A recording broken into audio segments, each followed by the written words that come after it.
everyone. Welcome to episode 16 of the I'll Knit If I Want To podcast. My name is Jaime. I am the host of this podcast about knitting, spinning, and dyeing yarn, and I'm also the dyer behind Beautiful Mess Yarnworks. You can find me on Instagram at Beautiful Mess Yarnworks.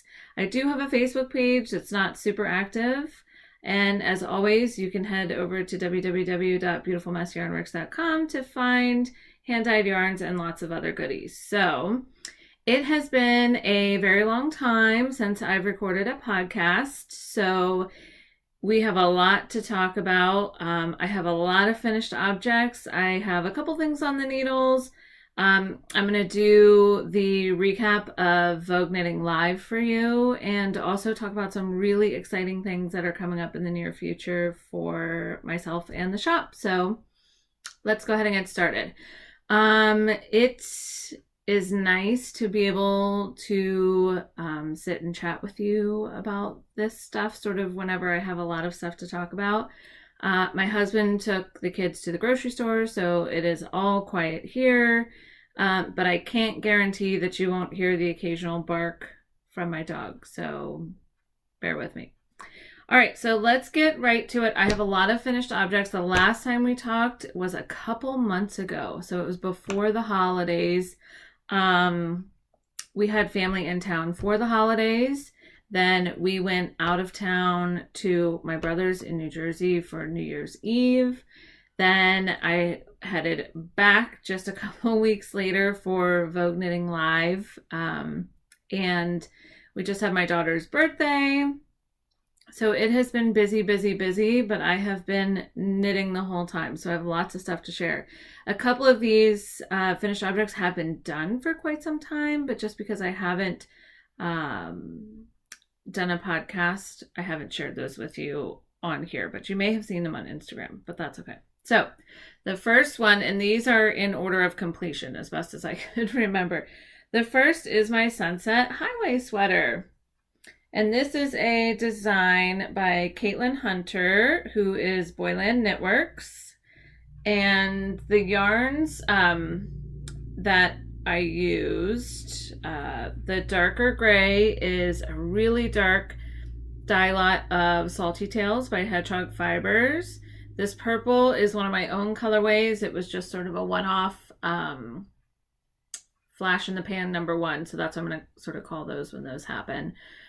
This is a Primrose Yarn Company color, and I'm drawing a blank, but I'll put that on the screen.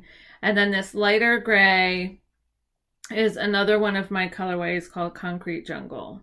So this is my Sunset Highway sweater. If you follow me on Instagram, you know that I had an absolute nightmare with this sweater about the length. It was way too long, and it was a super awkward, like not quite a tunic because the shaping wasn't right,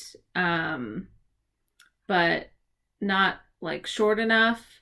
So I racked my brain for how I could repair this without having to rip it back entirely. I initially sort of half-assed a solution where I hemmed it up with just a whip single crochet stitch across, and I wasn't happy with that. So I did rip it back. I ripped it back about 6 inches. And I haven't blocked it since I ripped it back, so my ribbing looks a little squirrely. I ripped it back 6 inches and then did 3 inches of ribbing with a smaller needle. I just inserted my circular in the right side of a stitch all the way across. Only to find out that when I was ripping them that I didn't actually keep it in the same row. So I had to quickly use a tapestry needle and sort of insert a lifeline and fix where my needle was. The whole process of ripping it back and also fixing it was probably a total of like 4 very sweaty, nervous hours. So, but it's done, and I'm much happier with the length. It's more of just like your traditional pullover length, and I'm really happy with it. One thing that I struggled with was the neckline, and you can see my neckline is very wide. It's almost boat necky, which I mean I'm okay with.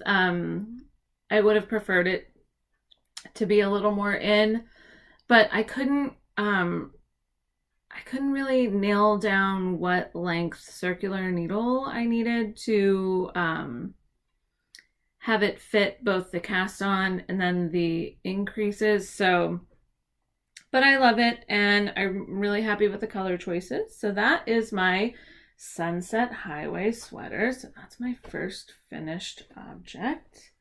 That will go on the pile there. The next thing that I finished, I bought the yarn for this summer in Vermont at Must Love Yarn before they moved locations. It was literally right before they moved locations. And I purchased a kit of yarn, a yarn set from, forgive me if I butcher it, Fibres, which I bought some of their Wonderland yarns, and it had a full skein and then 5 mini skeins. And then the sample they had in the shop was Mina Phillips, who is knitting expat, her spring into summer shawl, and it just looked gorgeous. So that's what I decided to knit with mine. So I've been working on it for quite some time. And I sort of, like, it was taking me a while, and the pattern stitches were a little tedious, and I sort of like moved on to other things. But the lace design on this is so beautiful. I had to finish it. I had to do it justice. And the yarn is amazing. So I finished my spring into summer shawl, which is asymmetrical and quite large and ends with a large number of stitches. But look at this lace, and you can sort of see the pattern with my lighter shirt behind it. But this lace pattern on this shawl is incredible, and the texture pattern too, mixed with this sort of like super squishy garter. I think it's just a perfect blend for a shawl, and I get lots of compliments on it when I wear it. I usually wear it like this, the ends hanging down, and a little drapey in the front, and it's just perfect. And I love how these asymmetrical shawls sort of curl at the end. So this is my spring into summer shawl, which was super fun, detailed enough, and just a good like wardrobe staple, I think, especially with the colors that I chose, because I'm sort of moving away from like the super loud shawls to sort of have some more basics and things that are really going to last and sort of outlast the fad. So I'm really happy with this one. So that is my spring into summer shawl. Let's see, next, and this is one of my new favorites. I finished my Om shawl by Andrea Mowry. And this was the one, if you watched my podcast before, you know that I accidentally bought twice as much yarn as I needed. So I actually had enough yarn left over to knit a whole entire Om shawl again. So what I did was I gave that yarn to my mom, who was on the last episode, and she can go ahead and knit herself an Om shawl. So I have it buttoned on the short end right now. So here are the colors that are part of my Om shawl.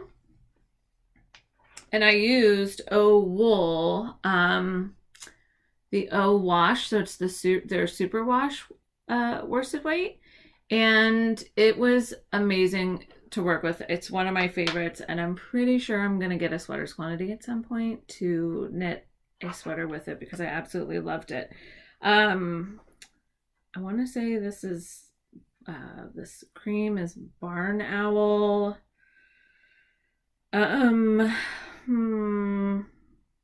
gonna have to find these colors and put them in the notes, because I can't remember them all. But so this shawl then actually has 19 buttons. Then you button halfway down the long end and then completely down the short end, which allows you to wear it in literally a million ways. You can come up with a million different ways to wear it. If you button it down the short end, you can have it I was wearing it at Vogue Knitting Live sort of as an infinity scarf. I had it buttoned so it was tubular.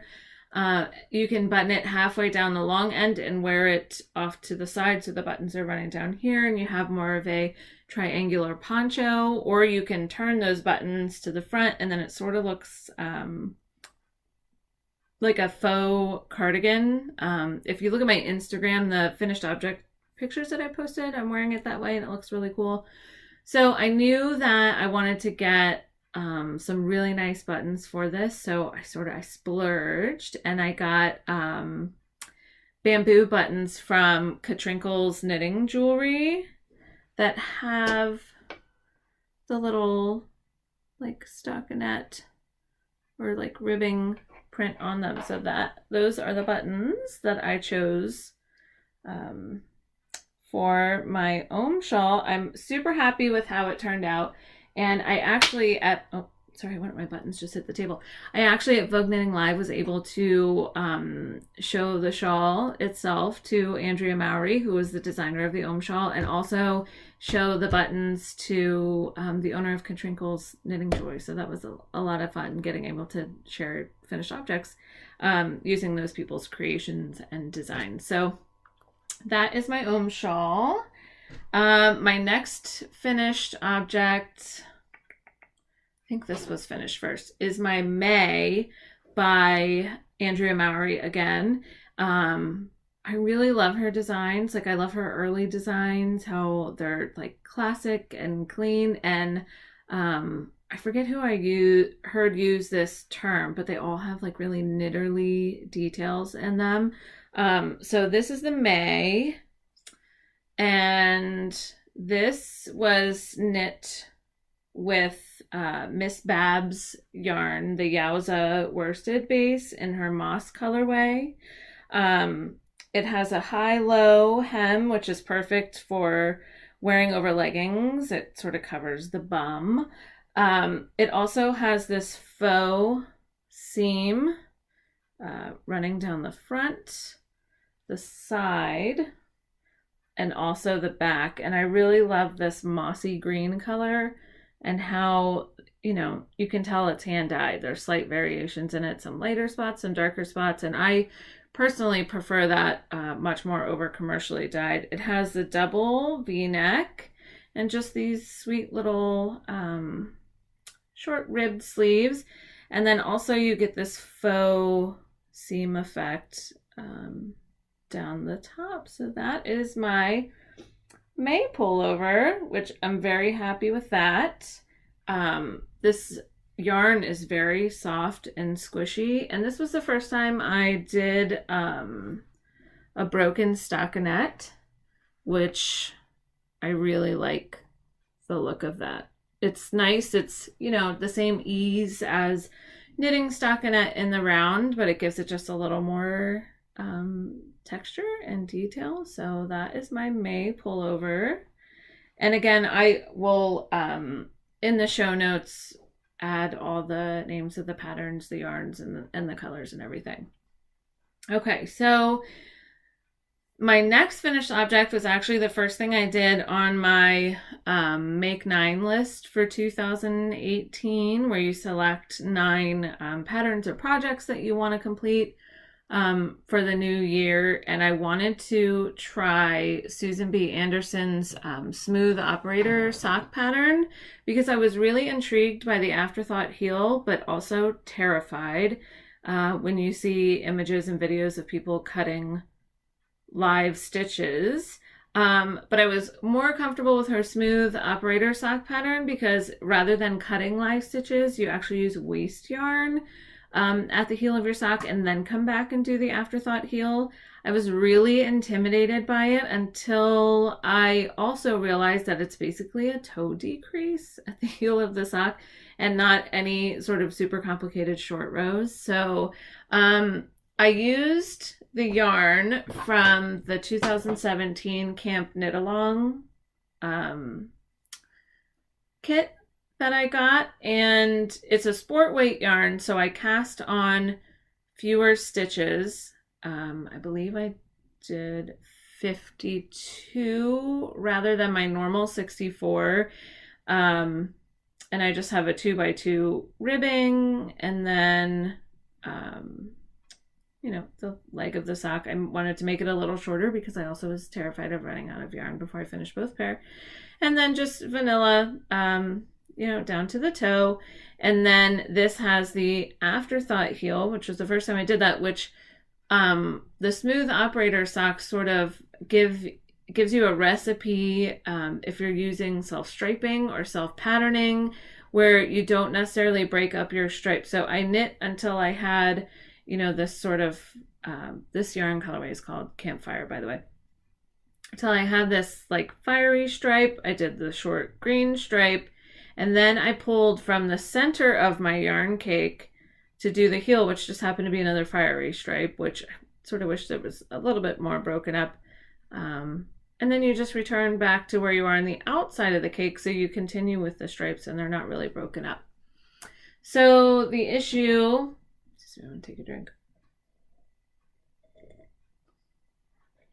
Okay, so the issue with this was, and this is on like an extra large sock blocker, because I accounted for the different weight of yarn in my cast on as far as the number of stitches. I used my regular sock needles, and I knit to what I usually knit for the length of my own foot. And I don't know if because the yarn is sport weight that not only was my stitch gauge off, but my row gauge would be off. So these actually turned out much longer than intended. So these are now my husband's socks.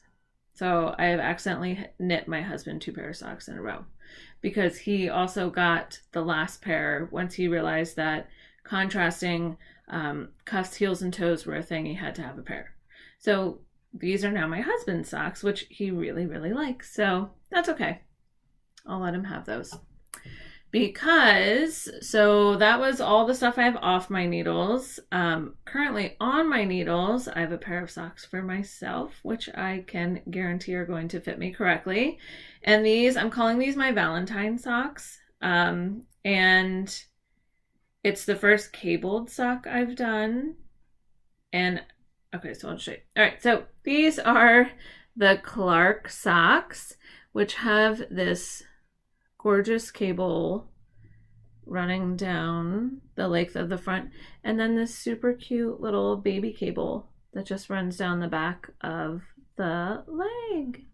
So this yarn is Stranded Dye Works, and it's sort of ironic because I'm calling these my Valentine socks because I want them to be done by Valentine's, but this colorway is actually called Anti-Valentine, and this is just on her regular 4-ply sock yarn, which I believe she calls that one Oasis. So it has some black, you get some lighter spots, then there's more pink and really rich purples, and I just love a good variegated sock yarn for like fun patterning like this. So this pattern also called for a short row heel, but I really like the fit of a like heel flap and gusset. So I went ahead and did my favorite, which is the Eye of the Partridge heel, little heel turn and gusset, and right back to normal. So it's nice. The pattern is written so well. It's easy to keep track of the rows because of these little pearl ridges that are on the sock, and I'm just really happy with the way that turned out. So I have a half object here. So this one is done, and I plan on today casting on for the second, and like I said, trying to have these done for Valentine's Day, partially because of the color and also because I purchased Knitting Expat Mina Phillips, one of her sock clubs for this year, and I'll get my first pattern in that sock club in February. So I want to have these done so that I can cast on right away. So there's my half object, my Clark socks by Jaclyn Salem. So my next finished object has a pretty strong tie to Vogue Knitting Live this year. So at Vogue Knitting Live, I took the color play class with Veera Valamaki, which was awesome. Number one, she's so sweet. To hear her talk about knitting, I could have sat there all day.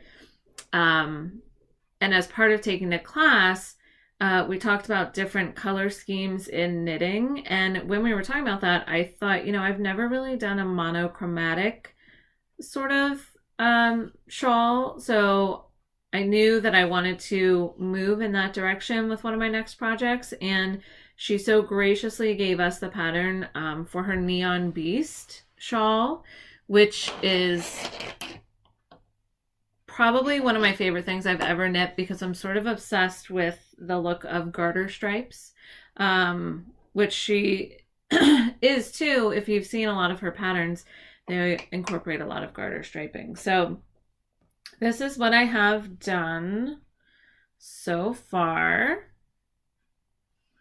It's attached to my yarn that's being a pain here. So I started at this end, added some striping, and moved to this, and then next I will have this blue. So this looks sort of gray, but actually it's showing up nicely on the camera. There is some blue in here, so this is like a really icy blue gray. So I'm using this monochromatic palette. So knowing that I wanted to go that direction, I purchased the yarn for that shawl at Vogue Knitting Live from the Stephen and Penelope booth. And all the yarns are Undercover Otter. And I'll find the colors and I'll put it in there. But it starts with this, which is like so bright and vibrant. It's almost being just completely blown out on the camera, but I really like the way that knit up. And then this one I believe is called Bruce. I don't know why I randomly remembered that one, but this is that icy blue. And then I can't remember this one either, but this will be the next blue that goes in. So I sort of built this palette here that I really love, and I think it's just perfect for all the garter stripey goodness in her shawl.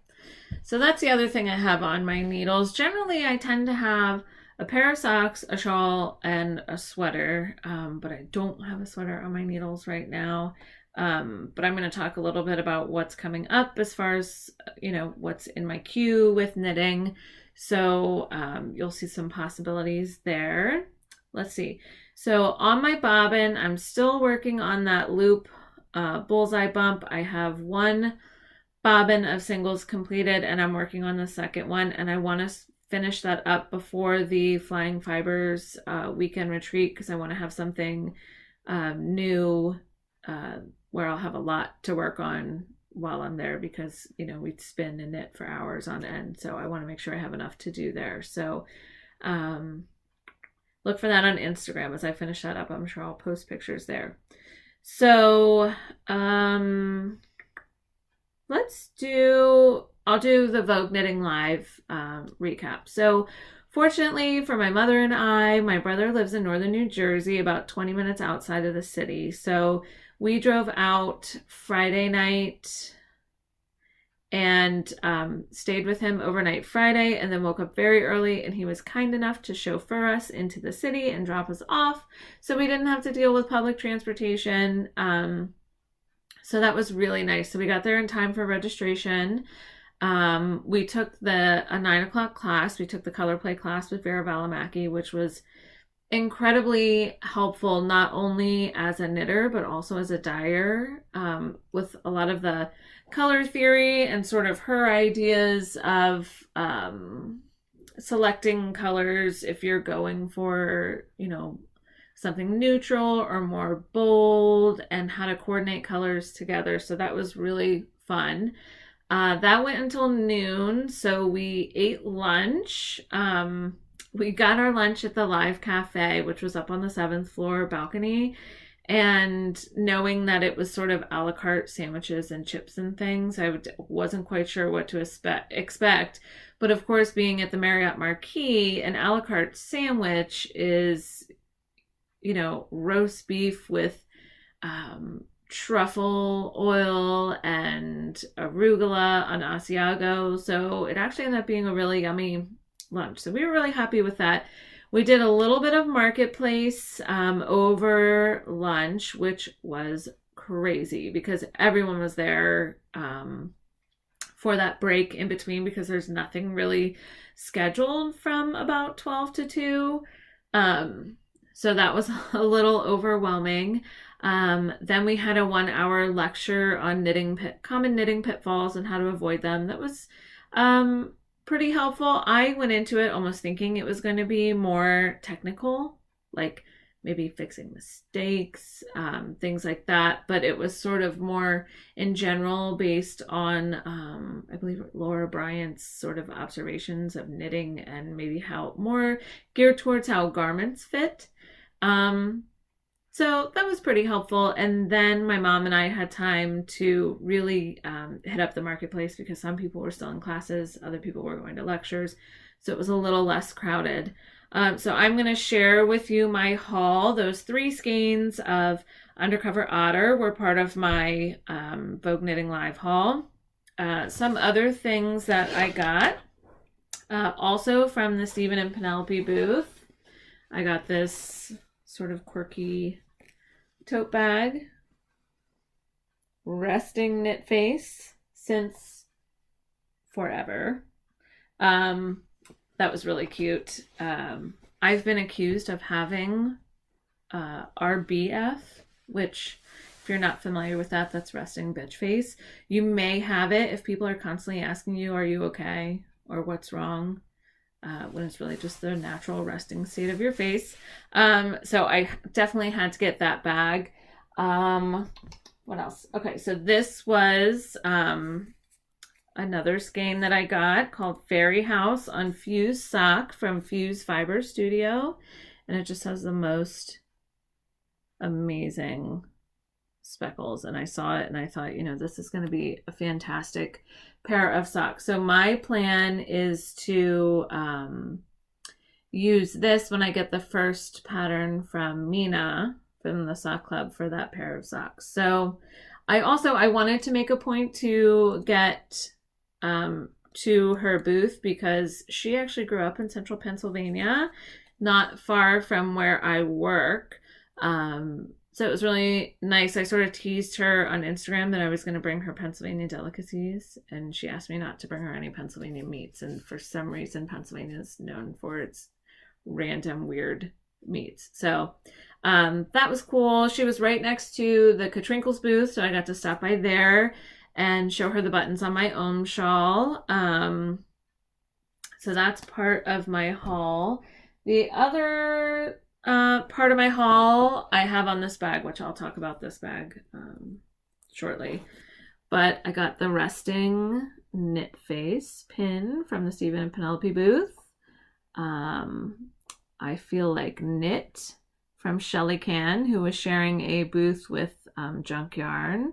And then this one that I've been lusting after forever. Literally dying. I just love the glitter and that it's sort of the top-down view of the dye pot. So I did pretty good. I didn't go too wild. I got things for projects that I had in mind and sort of got some cute, just little, knitter accessories along the way. But let's talk about this bag. This is not from Vogue Knitting Live. This is from Shannon of Woodsy and Wild. And this was her design that she created to sort of come up with what she thought would be the perfect knitting bag. And I'm just going to go ahead and say that she absolutely nailed it. So this is her birch bag, which she puts pre-orders up in the shop and has different colors at different times. So she had like a winter line. I think she's doing some Valentine's birch bags. I don't know. Correct me if I'm wrong. But check her out. Definitely follow her on Instagram, Woodsy and Wild. And so the first thing I noticed was, look at this interior fabric. It's birch trees because it's the birch bag. So it has this awesome zipper pocket on the front. It has a large pocket on the back. It has this awesome handle on the side for carrying. And this thing on the inside is amazing. So when you have it open, this handle becomes a little larger, so it's easier to carry, but it has the large center pocket, and the construction on this is impeccable. Then it has the magnet snaps, but it leaves these openings, so it's perfect if you're doing something with color work. You can have your colors in there with your working yarn coming out that way. Then next to the large inner pocket is this pocket, this pocket, this pocket, and the same on the other side. So this bag will literally hold everything. Check her out on Instagram. She posts when she's going to have updates. And we've sort of become friends we've had a couple collaborations, but you have to get one of these birch bags. It's amazing. Definitely my new favorite bag. And I'm trying to decide which project would be worthy of living in the birch bag. All right, so moving on. So at Vogue Knitting Live, I was able to take my copy of the AlterKnit Stitch Dictionary and have it signed by Andrea Rangel, which was awesome. And I was lucky enough to show her something I designed using one of her motifs, which you're going to see here in a little bit. And it's my first ever design, and she gave me a high five and said that she loved it. So that really meant a lot to me. So that was fun. I also got to see Kristy Glass again. I was just on her podcast a few weeks ago that we had recorded when I was in Rhinebeck. So I got to see her and introduce her to my mom, who I mentioned so many times on that episode of her podcast. So that was sort of neat. And sort of the icing on the cake of the whole thing, I got to meet Andrea Mowry, who is literally as nice and gracious in person as you would expect her to be. She was so sweet. I was wearing the Ohm shawl. I got to show her that. She said she loved it. We got to have she literally, there were people like, Andrea, Andrea, Andrea. So we couldn't talk too long, but I got to, thank her for putting out these designs that are fun to knit and just classic wardrobe pieces. And I got to have a picture taken with her, so that was really cool too. So I'm going to put some of those pictures from Vogue Knitting Live at the end of the podcast. So stick around and you'll see those sort of go across the screen. And so just a few more things to talk about, some exciting things coming up. I have 3 really exciting things coming up. So we'll sort of talk about them in chronological order of how they'll happen. But I'm going to rewind for a second. So I had mentioned earlier what I was going to knit next. So my next shawl is going to be the Rheinlust shawl, and I'm going to use this Green Mountain spinnery yarn that I purchased at Rhinebeck. And I'm just doing all this I wanted a really neutral shawl that I could wear with literally everything. So I picked this yarn. I had that pattern in mind when I selected this yarn at Rhinebeck. So that's what's going to be coming next as far as the shawl. And then my next garment, my next sweater, I'm going to knit Tegna, which is also by Caitlin Hunter, Boyland Knitworks. And I caught a Plucky update, and I got 3 skeins of their Trusty fingering in the Into the Woods colorway, which, look at the variations in that skein. It's absolutely incredible. So this will be my Tegna sweater. So I'll keep you updated on those new projects and how they're going. Okay, so the 3 exciting things coming up. Tomorrow in the shop, so you can go to www.beautifulmessyarnworks.com. I had custom pins made where I sort of dreamt up this design and sent a very rough sketch to someone who has their own line of enamel pins, and she was able to translate it perfectly using the colors I wanted and the ideas that I had. She is 90X Kitten on Instagram, so follow her. But here are our custom pins. It's a little colorwork sweater, still on the needles. Whip it good. So these are going to be in the shop Monday, January 22nd at 5 p.m. Eastern Standard Time. Of course, I kept one and gave one to my mom since she's on a colorwork sweater kick. So there are the pins, and it's just this nice little neutral tan and coral and like a nice little teal, and I really like the look of it on the silver. So these will be in the shop tomorrow. So that's the first really exciting thing. This was sort of a hard secret to keep. Not that I needed to keep it a secret, but I wanted to have it in my hands before I started sharing it. So these will be in the shop, and these things are no joke. They're heavy duty. So there's the Whip It Good pins. Okay. So the next exciting thing on Wednesday of this week, which is the 24th, my very first design will be going live on Ravelry. I'm on a colorwork kick because I found that the Sunset Highway sweater was my first colorwork project. And I found that my natural knitting gauge just lends itself really well to colorwork. The tension of my floats was perfect. And I really liked, it was motivating to get to the next round, the next round, the next round, the next round to see how it was going to develop. So I used one of the motifs from the AlterKnit Stitch Dictionary and some of my own creative license and created this, which is called the Stoweflake cowl, sort of inspired by my favorite town in Vermont. And this is knit up using 2 skeins of my Sway base, which is my DK weight 100% superwash merino wool. And the gray color is Driftwood and the blue color is Heavy Seas.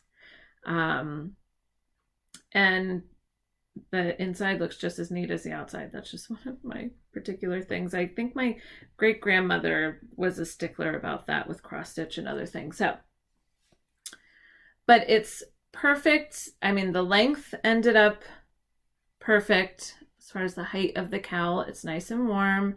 I'm really happy with how it turned out. I think it's sort of a classic piece. I mean, you can do it in jewel tones and neutrals, sort of like I have, or you could do something more bold where you have more of a solid for the main color and maybe something really fun for the contrasting color, or even the other way around, like a speckled main color and then something either solid or semi-solid for the contrasting color. So that is the Stoweflake cowl. So that's going to be live on Ravelry on Wednesday the 24th. I do have skeins of the Sway currently in the shop in a few different color combinations, and I'm going to be adding some more very soon. So if you pick up this pattern and you want to knit it with the yarn that it was designed with, I will have that in the shop. So that is the Stoweflake cowl. All right. And finally, the last really exciting thing coming up, and this is either going to be at the very tail end of January or the very beginning of February. I have a collaboration kit coming out. We're going to call it, I don't know if we decided on the name, but I worked with some really awesome ladies on this kit. So I have dyed the yarn for the kit. You're going to get 1 skein of my 80% superwash merino, 20% nylon, 2-ply fingering weight yarn. You're going to get a gorgeous project bag from Woodsy and Wild, who is the maker of the birch bag that I showed earlier. You're going to get a progress keeper from Joanna of the Gnome Knitter. And the 3 of us collaborated with our Apple kit in the fall, and we've had Martha from Tuft Woolens join the ranks, and I'm so excited because her products are my favorite. I feel like I buy anytime she's involved in a kit, I'll buy it. So she is creating a lip balm, hand balm, and wool wash, I believe, in the scent that coordinates with the kit. So they are sending me the other pieces of the kits. They're going to be listed in my Etsy shop, so keep an eye out for that. As soon as I get everything together, we'll have a firm date for when those kits will go live. We wanted to do something very wintry without being Christmassy or overly focused on snow and all things sort of stereotypically winter. And I think we really did a good job with it, and it just feels very hygge to me, the theme of the kit. So I don't want to give too much away, so stay tuned, but you'll get a little bit of a hint from the yarn. So this is the yarn that will be included in the kit. And the name of this colorway is Winterberry Zest. And it has some lighter sections and then some berry color speckles and some of these sort of burnt orange speckles. And this is the yarn you'll get when you purchase the kit. And I went ahead and knit up a swatch to show you. So this is a sock yarn with the intent of you could knit a really beautiful pair of socks. And I just did a little stockinette gauge swatch, and it is gorgeous. I really love the way it turns out, and you just get all those variations in the colors. So this kit will be available, like I said, the very tail end of January or the very beginning of February, depending on the postal service. So keep an eye out for that. There's a limited number of these available, so if you want one, like I said, just keep tabs on when this will go live so that you can guarantee that you get one. All right, so that was a lot. That was a lot of finished objects, half objects, things on the needle, a quick Vogue Knitting Live recap, and, you know, lots of exciting things coming up. I'm sort of refreshed and really excited to get back into the dye pots consistently and really focus on the dyeing business and create yarns that, you know, really lend themselves to classic staple wardrobe pieces. I'm already planning my next design and just a lot of really fun things going on. And I'm just excited that you guys are here sort of along for the ride with me. So thanks for tuning in. Hopefully it's not 2 months before I record again. I'd like to get back on the every 2-week bus. The kids are getting older. There's a lot more going on, so I'm going to stick to that as much as I can, and if not, once a month. So thanks for joining me today, and I think that's all I have, and I will see you guys soon. Thanks again.